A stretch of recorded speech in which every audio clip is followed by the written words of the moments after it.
Okay, this is another one of these. What is the evaluation problems? And so part one is to figure out what's in the context that we're in. What does this word evaluation mean in the lingo that I've set up for this chapter? And then secondly, having identified what that is, let's actually calculate it. So let's see here. Well, we've got a vector field and we've got a piece of surface, right? So this is going to be a flux. That's what we're going to be calculating. So we want to compute the flux through this surface. Let's call it S just for convenient. And then F dot ds vector is what we're trying to calculate. So now details. We have this downward oriented plane. Okay, let's draw a picture of it. X plus y plus z equals 5. But I just want the part that's whose projection to the yz plane, yz plane, is the rectangle 0, 2 cross 1, 3. Okay, so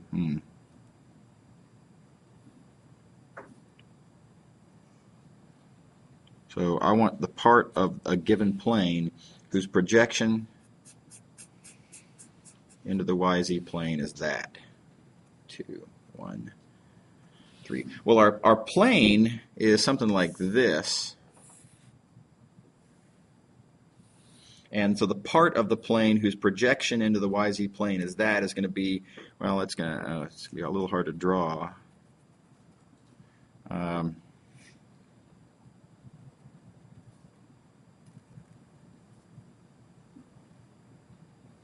It's going to be some bit of surface kind of like that.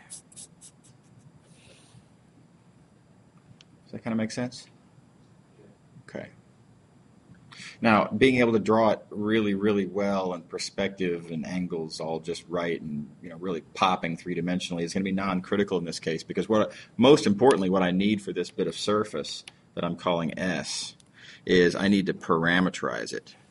And the key thought on the parameterizing is to note that, well, we've described it as a projection from the yz plane. And so I can view x in particular as being a function of y and z as follows, and then use the graph parameterization.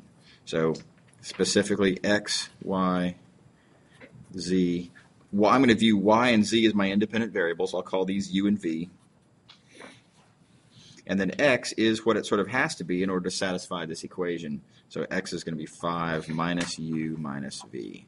So that's a parameterization. In the uv plane,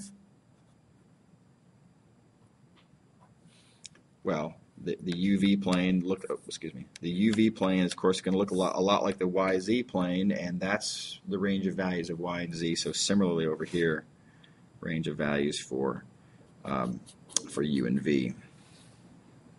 So got a parameterization. Now let's plug in.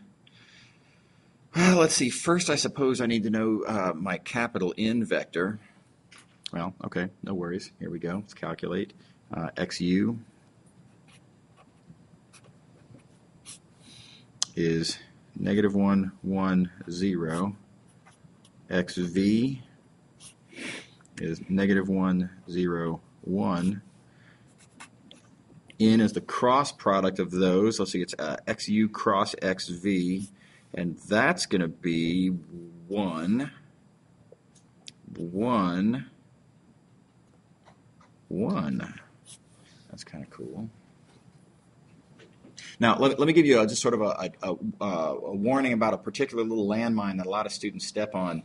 A lot of students would say, oh, well, I could have totally gotten that normal vector by looking at the equation of the plane and observing that, x plus y plus z, and the sort of the, chapter 2 style normal vector would be 1, 1, 1, and that's exactly what we have here. That argument doesn't quite work in this context because I need the parameterized normal vector. This normal vector has to depend on the parameterization because I'm going to be plugging in to compute this with the parameterization.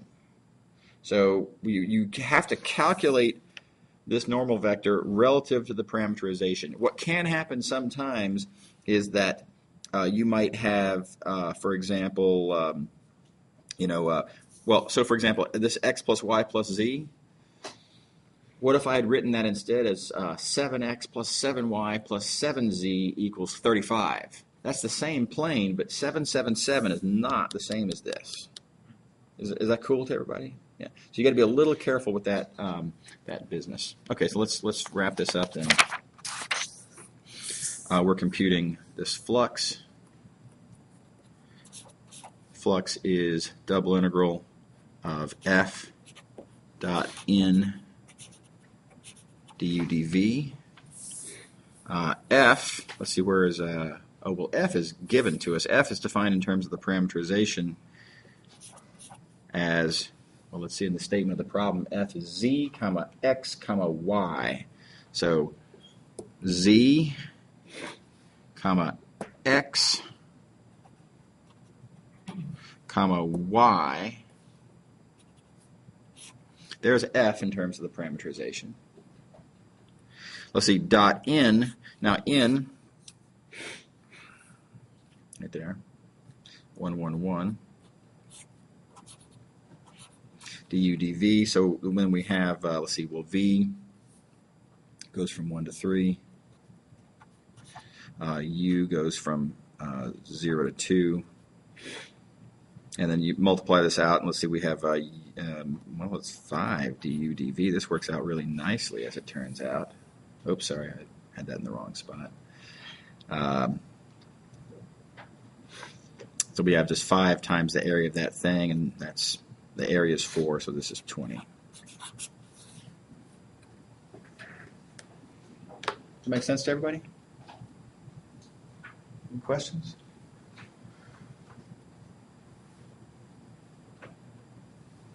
All right.